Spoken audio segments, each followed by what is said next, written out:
रात का सन्नाटा चारों ओर फैला हुआ था। ट्रक हाईवे पूरा सुनसान था। चारों ओर ठंड से हाड़ कपा देने वाली ठंड चल रही थी। हाईवे के चारों ओर घना जंगल था। उसी हाईवे पर एक मर्सिडीज दौड़ रही थी। उसमें 3 लोग सवार थे, राहुल, निधि और उनकी 10 साल की बेटी तानिया। राहुल अपने दोस्त सैफ के घर ईद की पार्टी में शामिल होने के लिए गया था और पार्टी करके घर लौट रहा था। निधि ने मुस्कुराकर ड्राइव करते हुए राहुल से कहा, कुछ भी कहो राहुल, आज तो ईद की पार्टी में मजा आ गया। हाँ, मेरा दोस्त बहुत ही बिंदास और हंसी मजाक करने वाला व्यक्ति है। मैंने देखा उसके घर पर शहर की एक से एक बड़ी हस्ती थी, मगर फिर भी वो उन सबको इग्नोर करके हमें इम्पोर्टेंस दे रहा था। हाँ, देगा क्यों नहीं, आखिर मेरा दोस्त जो है।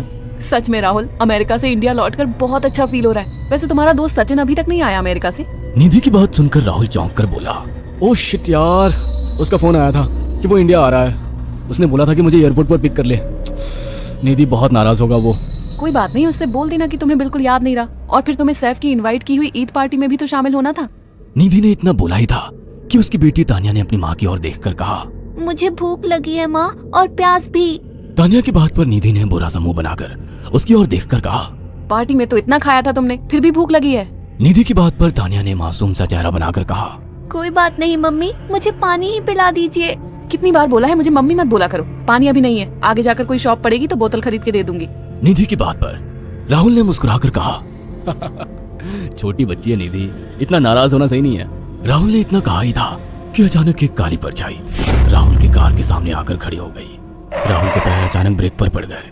गाड़ी तेज रफ्तार में थी। ब्रेक अचानक लगने से पलटते पलटते बाल बाल बची थी। राहुल के चेहरे पर भयानक ठंडी में भी पसीने की बूंद टपकने लगी। वो दोनों कार से बाहर निकल आए। निधि ने डरते हुए कहा, आखिर कौन था ये? ऐसा लगा जैसे कि कोई भयानक काली परछाई मेरे कार के सामने आकर खड़ी हो गई हो। वो दोनों काली रात के सन्नाटे में इधर उधर देखने लगे। तभी निधि को एक घने पेड़ के पास तो चमकीली हुई आंखें दिखाई दी। उसकी आंखें बिल्कुल भेड़ियों की तरह लग रही थी। निधि ने चीखते हुए राहुल से कहा, राहुल देखो कौन है वो, जल्दी से गाड़ी में बैठो, मुझे बहुत डर लग रहा है। राहुल ने उस तरफ देखा तो उसके रोंगटे खड़े हो गए। वो दोनों गाड़ी के अंदर बैठने ही वाले थे कि अचानक एक अजीब सा चेहरा वाला भयानक सा आदमी बिजली की रफ्तार से उनके सामने आकर खड़ा हो गया। राहुल ने देखा कि उसका चेहरा बिल्कुल सड़ा हुआ था और उसकी आंखें भेड़िए की तरह चमक रही थी।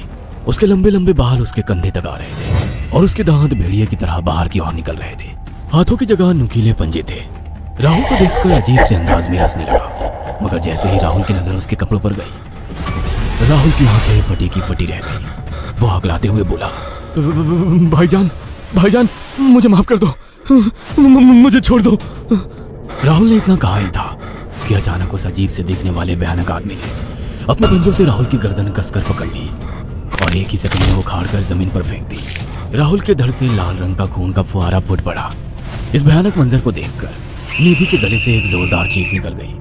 निधि इससे पहले भागती कि अचानक उस भयानक दिखने वाले आदमी ने निधि को पकड़ लिया और अपने नुकीले पंजे उसके पेट में गड़ा दिए और उसकी अतड़ियां बाहर निकाल दी। निधि के एक दिल दहला देने वाली चीख सन्नाटे को चीर गई। अचानक हवा का एक बवंडर उठा और वो भयानक सा दिखने वाला व्यक्ति देखते ही देखते बवंडर के साथ गायब हो गया। तानिया ने डरते डरते निधि के मोबाइल से पुलिस और सैफ को बुला लिया और कुछ ही देर में वहां चारों ओर पुलिस की गाड़ियां थी। पुलिस ने राहुल के दोनों दोस्त सैफ और सचिन को वहीं बुला लिया। इंस्पेक्टर अर्जुन ने दोनों से कहा, मैंने ऐसी हत्याएं अपने करियर में कभी पहले नहीं देखी। ये काम तो ना किसी जानवर का लगता है, ना ही किसी इंसान का। सचिन कपकपाती हुई आवाज में बोला, आप कहना क्या चाहते हैं? कुछ कह नहीं सकता। जिस किसी ने भी इन दोनों को मारा है उससे एक बात तो साबित होती है कि वो इन दोनों से हद से ज्यादा नफरत करता था। अब सारी सच्चाई तो यह बच्ची ही बता सकती है। इतना बोलकर इंस्पेक्टर अर्जुन तानिया के पास चला गया जो बेहद डरी हुई थी। तानिया ने आंखों देखी सारी घटना इंस्पेक्टर अर्जुन को बता दी। तानिया की बात सुनकर इंस्पेक्टर अर्जुन कंफ्यूज चेहरा लेकर मोबाइल पर किसी से बात करने लगे।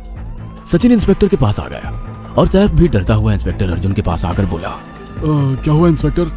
तानिया ने क्या बताया? उसने जो बताया वो काबिले यकीन नहीं है। उसकी बात पर किसी भी तरह से यकीन नहीं किया जा सकता। फिर भी कुछ तो बताया इंस्पेक्टर। हाँ, उस बच्चे के मुताबिक एक भूत ने निधि और राहुल को बड़ी बेदर्दी से मारा है। इंस्पेक्टर की बात सुनकर दोनों बुरी तरह से चौंक गए। क्या मतलब है इस बात का? बच्ची बेहद डरी हुई है। हम आगे की तफ्तीश जारी रखेंगे। निधि और राहुल तो चले गए, अब तानिया को मैं रख लूंगा। नहीं, राहुल मेरा अच्छा दोस्त था। तानिया अब मेरे साथ रहेगी। देखिए, बच्ची के माँ बाप अब इस दुनिया में नहीं है और आप दोनों भी शादीशुदा है। मुझे नहीं लगता कि आप दोनों बच्चे की सही से देखभाल कर सकते हैं। मेरी कोई औलाद नहीं है, मैंने अपनी पत्नी को फ़ोन कर दिया है, वो भी IPS ऑफिसर है। ये बच्ची आज से मेरे साथ रहेगी। उसका मासूम चेहरा मेरे दिल में उतर गया है। अब तुम दोनों जा सकते हो। पूछताछ के लिए मैं जब भी तुम्हें बुलाऊं तुम दोनों आ जाना। इंस्पेक्टर ने यह बात बोली ही थी कि अचानक वहां पर मौसम बदल गया। चारों ओर काली घटाएं छा गई और एक भयानक बवंडर उठा। और देखते ही देखते सब पुलिस वालों के सामने वो भयानक चेहरे वाला आकार सबके सामने खड़ा हो गया। उसको देखकर सबके रोंगटे खड़े हो गए। देखते ही देखते उसने अपने भयानक पंजे सैफ की आंखों में डालकर उसकी आंखें निकाल ली। सैफ ने चीखते हुए वहीं दम तोड़ दिया। उस भयानक आदमी को देखकर सचिन उसके पैरों पर गिर गया। तुम तो भाईजान से कपड़े पहने हो, मैं समझ गया तुम भाईजान हो। मुझे माफ कर दो भाईजान, मुझे यहाँ से जाने दो, मैंने कुछ नहीं किया था। वो भयानक चेहरे वाला गुर्राते हुए बोला, बता इन सबको कि ये सब इतनी भयानक मौत क्यों मरे। सचिन दौड़ता हुआ इंस्पेक्टर अर्जुन के पास गया और बोला, मैं जानता हूँ इसने इन तीनों को क्यों मारा। इसका नाम भाईजान था। जब ये जिंदा था ये किसी का भाई किसी की जान था। बहुत साल पहले ये हम सबका बहुत अच्छा गहरा दोस्त और बिजनेस पार्टनर था। ये सबकी बहुत मदद किया करता था। इसकी प्यारी सी बेटी थी तानिया, जो इस वक्त कार के अंदर बैठी हुई है, ये इसी की बेटी है। भाईजान अपने सारे पैसों से एक बहुत बड़ा हॉस्पिटल खोलना चाहता था जिससे गरीबों का मुफ्त इलाज किया जा सके, मगर हम तीनों इसके लिए तैयार नहीं थे। हमारी नीयत उसकी दौलत पर खराब थी और एक दिन हम सब धोखे से ईद के दिन भाईजान को यहाँ ले आए और इसे मारकर फेंक दिया। तो फिर तुम सबने इसकी बेटी को क्यों जिंदा छोड़ दिया।